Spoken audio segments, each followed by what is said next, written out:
Ladies and gentlemen, good morning. I don't know where you are watching this particular video from. Kisumu is fine.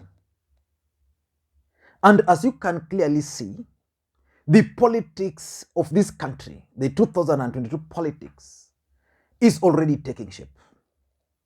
It's going to be a two-horse race between William Ruto and Raila Amolo Odinga.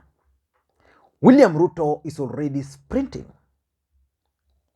And Raila Amolo Odinga, who believes it is a marathon, has also started running. And the question which most Kenyans are asking is whether Raila Odinga will be able to catch up with the deputy president in the next few months, because we have only we are going to have elections in on 9th of August, around 7 months now. Will Raila Odinga be able to catch up with William Ruto? Last week, the deputy president, Dr. William Samoei Arap Ruto, managed to win over to his side two One Kenya Alliance co-principals, Musalia Mudavadi and Moses Masika Wetangula. And today, the deputy president embarked on a campaign trail with Musalia Mudavadi and Wetangula for the first time in Baringo and in Nakuru. So in this video today, I want us to try and do a critical analysis of William Ruto's rally in Nakuru. But before we do that, if you're watching this channel for the first time, please, I want you to take a second or two, click the subscribe button so that next time we do a video, we post a video like this, YouTube will automatically notify you. I want to be very brief today. There's a place I want to rush to, so I want to be very brief. William Ruto held its first major political rally together with Musalia Mudavadi and Moses Wetangula in Baringo and in Nakuru. That rally is significant, politically speaking, in so many ways. And there are things which came out clearly from that rally. First of all, let me begin by looking at the attendance of that rally. The rally was massively attended. Massive.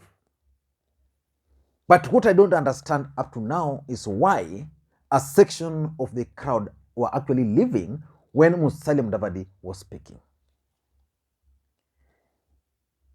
The rally was well organized. The podium and security. And that's actually how William Ruto does his things. Well organized. That's the first thing I noted. The second thing which came out of that rally is that Rigathi Gachagua, the Madira member of parliament, is William Ruto's running mate. If you study that rally, when they were in Baringo, Musalia Mudavadi shared the same vehicle with Moses Wetangula, unless I got it wrong. Then Rigathi Gachagua was with the deputy president in the same car.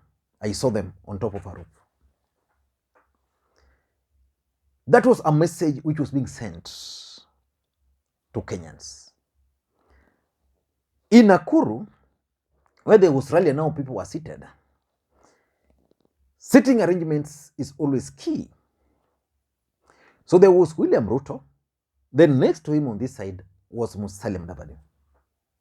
Then on the other side of Ruto was Moses Masika Wetangula. Next after Wetangula was actually Rigathi Gachagua.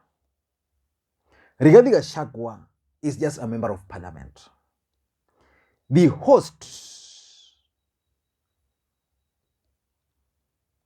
senator, was present. And there were other senior members of parliament who were present. Rigathi Gachagua is serving his first term in office. How Rigathi Gachagua managed to sit next to the deputy president is something which can only happen. I know he has money, money can do everything, but can only happen if there's a message which these guys wanted to send. And the message is home. From Nakuru, guys, just know that William Ruto's running mate is none other than Rigathi Gachagua. Last week, I started seeing elevation of the Kandara Member of Parliament, Alice Wahome. And I thought that maybe William Ruto is going to target women voters. And that's why Alice Wahome was being promoted, given more limelight. But after today's rally, unless they are trying to confuse people, the running mate is none other than Rigathi Gachagua. And I want to stop here before I proceed by asking you a simple question. Can William Ruto Rigathi Gachagua ticket deliver the presidency in 2022 or in August? Please, I want to read those comments before I proceed. So drop them. I'm waiting. The third observation I made was the defection of Karanja, Tabitha Karanja, the Keroche CEO. Which begs the question, why is Tabitha dumping Raila Odinga, a person who stood with her, to join William Ruto? And why was her defection made a high profile? I tend to think that the main reason for this Nakuru rally was to receive Tabitha Karanja. But why was it made high profile? That's the question. Tabitha Karanja is a close ally of Raila Odinga. So making her defection profile would still fit into William Ruto's objective of portraying image of someone who is winning and Raila Odinga and Uhuru Kenyatta losing. If anything, Tabitha Karanja has never been a member of ODM, has never been a member of Jubilee Party. But in my considered opinion, I think Tabitha Karanja made the right move. Politics is local. As someone who is coming from corporate, you can only put your money where you are assured of returns. So Tabitha Karanja believes very strongly that UDA is a stronger party in Nakuru. So if she's keen on becoming a senator, the best party for her is UDA. And plus her money, the outgoing senator is a woman, she can easily get it. That won't, in my view, interfere with their relationship with Raila Odinga. Because if she becomes the senator and Raila Odinga becomes the president, Tabitha Karanja will be the first senator from UDA to support Raila Odinga. So I tend to think that probably she even consulted and she was advised to go that way. So that's something I noted. The fourth thing in my view, which is also important, is why President Uhuru Muigai Kenyatta decided to unveil Musalia Mudavadi in Nakuru. Why? Because Nakuru is a cosmopolitan town. That's why I think after the deal, they decided, let's organize rallies. Let our first rally be in Nakuru. William Ruto is sure of getting crowds in Nakuru. Nakuru cannot qualify as Rift Valley per se in terms of tribe. So Nakuru town is actually viewed as a cosmopolitan town. So unveiling Musalia Mudavadi in Nakuru was going to help Musalia Mudavadi and the group gauge how the ground in Ingo were going to react. So I'm sure by now the team are already on WhatsApp groups, reading the comments. They're already on radio stations local there, hearing what people are actually thinking about that particular move, so that before they go into Western Kenya, at least they shall have gathered intelligence. But in my view, the Deputy President chose Nakuru to unveil Mudavadi, because Nakuru town is a cosmopolitan town.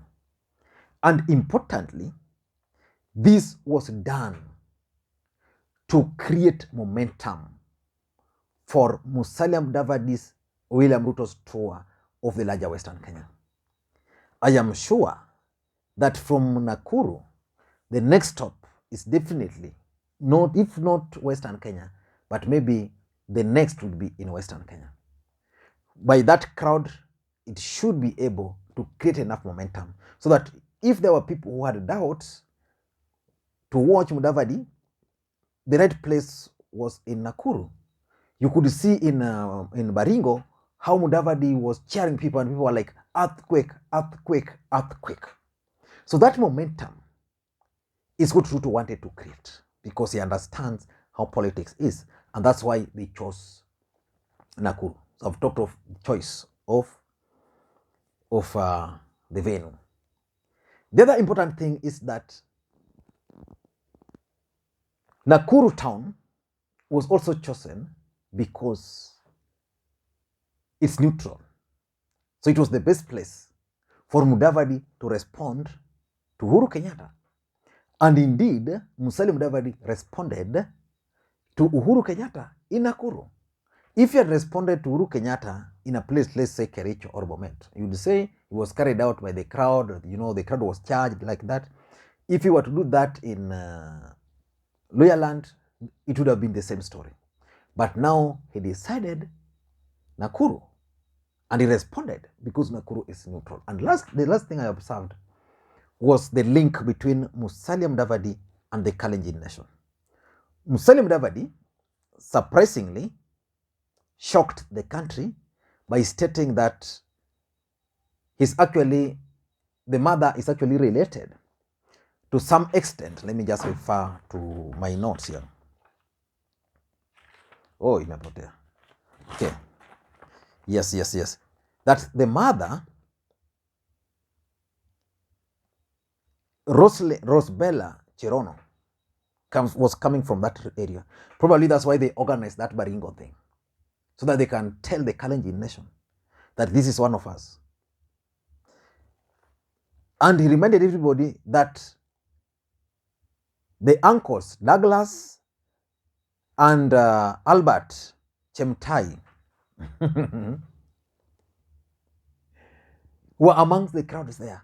So it means the rally in Eldamaravine was actually organized at Musalia Mudavadi's grandmother's home or area. But that's politics. So I don't know how lawyers will now start viewing Musalia Mudavadi, because now the other question is Mudavadi a pure lawyer? Or is Raila more lawyer now than Mudavadi? Because Raila, the fact that he stays in Bondo, he originally comes from Luhyaland. Let us wait and see how these events are going to unfold. But the truth of the matter is that the politics of 2022 is already taking shape, and is taking shape very fast. Thank you guys. We hit 150,000 yesterday, and I want to thank you guys from the bottom of my heart for supporting this channel. Please continue doing that, and I want to continue still making the request that please, if you get a chance, it doesn't cost anything to just click that subscribe button if you are not yet subscribed. The reason for subscribing is that when we produce a video like this, then YouTube will automatically notify you. So just click that subscribe, then you choose notification. So anytime a video is produced, whenever it's posted, you will get notified. And the other way, which is the simplest, especially for those who have already subscribed and maybe those who are not yet subscribed, is that just click that thumbs up button if you love the video. You can drop your comments. I read these comments a lot, and they help me in so many ways for those who are keen. Or you can share the videos in your groups, your WhatsApp, your Telegram. You can share them in your blogs. I've allowed you. The only thing, you don't repost them on YouTube, but you can share the links. Use it to create content. I know someone who is creating content on Opera News using my content. I've allowed that, as long as they're not sharing my videos on YouTube or Facebook. Thank you guys, and please, may you have a good day. Bye-bye.